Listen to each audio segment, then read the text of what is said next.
नमस्कार। मेरा आज का बाज़ार का रिव्यू। वेल, आज भी बाज़ार पॉजिटिव था जैसे कल था। और आपने देखा कि large cap, mid cap, small cap, micro cap सब पॉजिटिव थे आज। मगर कल और आज की अगर कंपैरिजन करें तो कुछ चीज़ें सेम थी जैसे यस्टरडे, और कुछ बहुत बहुत बदली हुई थी। तो क्या थी सेम, क्या बदला था, देखेंगे तो कुछ समझ आएगा हमारी स्ट्रैटेजी मैं क्यों ऐसे रेकमेंड कर रहा था। तो पहली बात है कि कल भी एफ ने बेचा था, आज भी बेचा, बट बिक वाली आज थोड़ी कम हुई। 2,500 करोड़ कल बेचा तो आज 1,000 करोड़ के आसपास बेचा था। और जैसे हमें कह रहा था कि डी भी अपने एफ की रुख देखकर उस हिसाब से कर रहे हैं। तो कल डी ने 7,000 करोड़ खरीदा, आज एफ ने बिक वाली कम किया तो उन्होंने भी अपना खरीदारी कम किया, तो आज 3,000 करोड़ ही खरीदारी किया। सेकेंड चीज़ क्या है कि कल निफ्टी दबाव में थी मगर बाकी इंडिसेस पॉजिटिव थे, आज निफ्टी भी पॉजिटिव में आया, तो वो एक चेंज था। मगर कल माइक्रो कैप और स्मॉल कैप बहुत बेहतरीन परफॉर्मेंस दिया था उन्होंने। करीबन 1% माइक्रो कैप ऊपर था, आज बहुत ठंडा था, ऊपर था मगर बस 15 बेसिस पॉइंट, और स्मॉल कैप भी 36 बेसिस पॉइंट कल के 1% के कंपैरिजन में, राइट। और मिड कैप कल की तरह वही का वही 35 बेसिस पॉइंट्स ऊपर था, राइट। और एक अच्छी बात क्या है कि आज का एडवांस डिक्लाइन रेशियो कल से एकदम मिलता जुलता है। 1,600 स्टॉक ऊपर, 1,300 स्टॉक नीचे। मगर फ़र्क क्या है कि फ़र्क ये है कि आज ये निडी जो है, कौन, नॉन इंस्टीट्यूशनल डोमेस्टिक इन्वेस्टर, आज उन्होंने प्रॉफिट बुकिंग किया।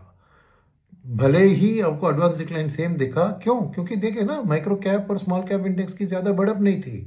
तो आज क्या हुआ है कि DIS ने ज़्यादा लार्ज कैप खरीदा और थोड़ा मिड एंड स्मॉल कैप खरीदा, मगर नीडी पार्टिसिपेंट्स आज भी प्रॉफिट बुकिंग मोड में शायद थे, ये मुझे लग रहा है। अब आते हैं एक और बात जो कल की तरह सेम और कल की तरह डिफरेंट, वो क्या है? सेक्टरल बात। सेक्टरल में देखें तो कल का टॉप परफॉर्मिंग था रियल्टी, आज का भी टॉप परफॉर्मिंग था रियल्टी। कल का वर्स्ट परफॉर्मिंग था IT, आज का भी वर्स्ट परफॉर्मिंग था IT। तो ये दोनों को अलग छोड़े, फिर देखिए कि कल का वर्स्ट परफॉर्मिंग थे FMCG, private bank, PSU bank, आज बेस्ट परफॉर्मिंग से PSU बैंक, प्राइवेट बैंक और ये बैंक, राइट। कितनी अजीब लग रही है ना, दिन में इतने चीज़ सेम है मगर इतना बदलाव क्यों? क्योंकि DIS ने शायद कल का करेक्शन देख के हुए उनको आज लगा कि कुछ थोड़ी वैल्यूएशन जोन में थोड़ी है तो उसे उधर के खरीदा। तो इसलिए जो मैं सलाह दे रहा था आपको कि भैया सेक्टरल एलोकेशन पिक मत कीजिए, डाइवर्सिफाई कीजिए। साफ साफ ये बता रहे हैं आपको कि वही सही स्ट्रैटेजी है, बिकॉज हर दिन या हर हफ्ते भी हम प्रेडिक्ट नहीं कर सकते। कांस्टेंट क्या है? IT की बिक वाली, बिकॉज वो एक्सचेंजर वाली खबर आई थी, उसी से एक डर आ गया है। उसके बाद कोई अमेरिकन IT कंपनी ने अभी तक अपना रिजल्ट कुछ पब्लिश नहीं किया है, मगर फिर भी IT पे दबाव दिन ब दिन चलता जा रहा है, क्योंकि ये डर है कि जो एक्सेंचर को हुआ वो उनको भी होगा और उनकी अर्निंग्स आने तक ये दबाव रहेगा। और अचानक मैंने देखा अभी कि विप्रो के ADR 14% डाउन है। अब शायद रात भर में इम्प्रूव हो जाए, बट होप करते हैं। मगर तो IT के लिए दिन बहुत ख़राब है ज़रूर। कुछ, हाँ, अभी तक जो मैं कह रहा था कि वैल्यू जोन में खरीद सकते हैं, बट सावधान रहिए, वही बात है। और उसके अलावा मानसून की खबर देखिए, आज FMCG चला तो कंज्यूमर ड्यूरेबल नहीं चली।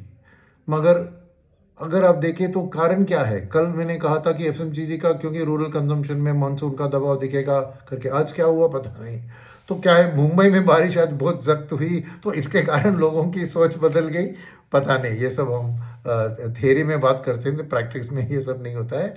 मगर बात वही है कि बहुत अनप्रडिक्टेबल है मार्केट की रोटेशन, और जो भी चीज़ होता है, DIS भी सेक्टर रोटेशन कर रहे हैं। तो एक क्लैरिटी की सेक्टर के अंदर, एक दो सेक्टर की बात मैंने किया, तो इसीलिए जो स्ट्रेटजी हम अपना रहे हैं ना कि स्टैगर्ड तरीके से 1%, 1.25% जो भी है, वही अपनाते रहिए इस माहौल में, क्योंकि FIS का रुख अभी भी बदला नहीं है। इतनी इम्प्रूवमेंट इंडिया के लिए हुआ है, $126 से आपको सीधा 72, अरे आज तो 72 को भी पार कर दिया, नीचे आ गया। 71 चिल्लर था ब्रेंट क्रूड का। फिर भी एफआईएस अपना मन नहीं बदल रहे हैं। इतना फिस्कल डेफिसिट में इसका बेनिफिट होगा, इन्फ्लेशन में इसका बेनिफिट होगा, फिर भी नहीं। और देखिए आरबीआई ने भी इतने स्टेप्स लिए हैं। मैंने सुना है कि 40 से 50 बिलियन डॉलर एफसीएनआरबी रूट के अंदर डॉलर एनआरए भाइयों से आना चाहिए 31 सितंबर के अंदर। तो वो रुपये के लिए थोड़ी स्टेबिलिटी लाएगी। करंट अकाउंट सरप्लस नहीं होगा, डेफिसिट को कम कराने में काम आएगी वो। दूसरी बात है कि देखा मैंने डेटा कि जो गवर्नमेंट सिक्योरिटीज़ में आरबीआई और गवर्नमेंट ने अलाउ किया ना, वो एलटीसीजी, वो सम टैक्सेशन को हटाकर और नंबर ऑफ बॉन्ड्स दो वो सब्सक्राइब कर सकते हैं, उसको भी उन्होंने वाइडन कर दिया पूल को। इसके कारण 65,000 करोड़ जून महीने में डेट में एफआईएस ने निवेश किया है। इक्विटी में 50,000 करोड़ आउटफ्लो था, याद रखिए। तो डेट का एफआईआई का आउटफ्लो, तो ये पैसा भी डॉलर का के एक करंट अकाउंट अपने जो बैलेंस ऑफ पेमेंट्स के लिए तो काम आएगा ना। तो ये सब चीज़ें इंडिया के रिस्क के लिए अच्छी है। फिर भी एफआईएस को मन नहीं है, अभी भी वो एआई के पीछे भाग रहे हैं और या यूएस के पीछे, क्योंकि उधर देखा ना हमने 10 बेसिस पॉइंट्स इंटरेस्ट रेट और भी बढ़ गया, तो शायद उधर जाके निवेश कर रहे हैं। तो अब क्या आने वाले दिन में ये बदलेगा, उसके लिए 2-3 चीज़ है। एक है मानसून की फोरकास्ट, क्योंकि वो भी एक चीज़ हो सकती है जो उन्हें डरा रही है।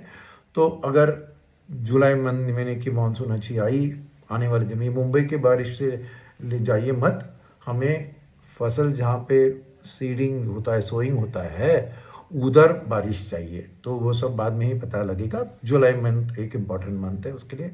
दूसरी बात है कि अच्छी खबर मार्केट के बाद आई थी, वो थी new Fed governor mister Warsh की स्टेटमेंट के इन्फ्लेशन के आंकड़े गिरते हुए दिख रहे हैं उनको, और उस हिसाब से वो अपना फ्यूचर डिसीजन करेंगे। तो ये पॉजिटिव है। अगर दिख रहे हैं तो डेफिनेटली उनकी जो हॉकिश होल्ड थी उससे तो न्यूट्रल में आएंगे या इवन डॉविश होल्ड पे भी आ सकते हैं। तो ये खबर अच्छी है। फिर डॉलर भी वीकन होगा और इनफैक्ट के इंटरेस्ट रेट्स भी यूएस में कम होने के, तो डेफिनेटली फिर एफआईआई फ्लोज इमर्जिंग मार्केट को और भी बढ़ सकते हैं, राइट। तो ये उम्मीद रखेंगे मन में। शायद कल की मार्केट में दिखेगा नहीं, बट अच्छी स्टेटमेंट है। और फिर आरबीआई गवर्नर ने भी स्टेटमेंट किया कि इंडिया के ग्रोथ वो मजबूत दिख रहे हैं आने वाले क्वार्टर्स में। अभी ये खबर टॉप लाइन में अच्छी लगती है पढ़ने के लिए ना, मगर याद रखिए अगर इन्फ्लेशन सपोर्ट करती है, ऑयल का इन्फ्लेशन इम्पोर्टेड तो कम होने वाला है, मगर अगर मानसून भी अच्छी आती है, फिर भी ऐसे स्टेटमेंट के कारण क्या होगा कि अगर ग्रोथ अच्छी चल रही है तो रेट कट की ज़रूरत क्या है, समझे आप। तो ये स्टेटमेंट हेडलाइन पे अच्छा है, मगर एक्शन में शायद ये रेट कट को और भी पुश कर सकता है। मगर स्टेटमेंट दिया उन्होंने, जो मैं बताने चाह रहा था।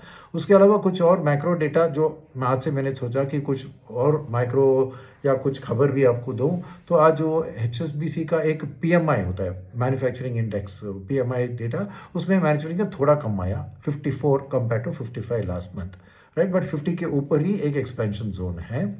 उसके अलावा इलेक्ट्रिसिटी भी बहुत बड़ा है, इलेक्ट्रिसिटी जनरेशन। क्यों? बिकॉज समर बहुत भारी था और एयर कंडीशनर्स की सेल्स सब अच्छी थी। फिर भी इनकी सेल्स अच्छी होने के बावजूद आज कंज्यूमर ड्यूरेबल्स का इंडेक्स फ्लैट था, तो उसको छोड़िए। तो ये खबर है। और फाइनली जीएसटी के बारे में अच्छी खबर आई कि 13% 1.92 लाख करोड़ आपका जीएसटी बढ़ गया है, और नेट का भी कुछ 11% बढ़कर 1.62 लाख करोड़ नेट जीएसटी। तो खबर अच्छी है, मगर अगर ब्रेक डाउन करके देखें तो पता लगेगा कि 36% बढ़त है इंपोर्टेड आइटम्स की जीएसटी के कारण। तो डोमेस्टिक आइटम्स की जीएसटी देखें तो 6.5%, जो जीडीपी ग्रोथ के हिसाब से है उतना ही बढ़ा है। तो इतना जीडीपी के नंबर बताने के लिए अच्छा है, मगर रियलिटी में देखें तो इंपोर्ट्स के कारण ज़्यादा है जीएसटी कनेक्शन। इसके अलावा कुछ और बताना है मुझे। वॉलेटिलिटी इंडेक्स भी फ्लैट था। रुपी थोड़ा वीकन हुआ, 60 बेसिस पॉइंट्स आज वीकन हुआ। शायद वो ये हो सकता है कि मंथ एंड में वो अपना जो ऑयल इंपोर्टर्स होते हैं ना, उन्होंने शायद कॉन्ट्रैक्ट किया हो, क्योंकि उन्होंने डिले किया कि देखते हैं कितना गिरता है, तेल गिरता है। तो अभी मंथ एंड आ गया तो 72 के करीब है, तो शायद उन्होंने परचेसेस किए हैं, तो वो डॉलर के आउटफ्लो की डिमांड के कारण शायद आज वीकनिंग हो सकता है। ये मेरी गेस वर्क है, कोई प्रूफ नहीं है इसके बारे में। बस वही था आज की खबर। तो थैंक यू, धन्यवाद सुनने के लिए, और मिलते हैं कल शाम।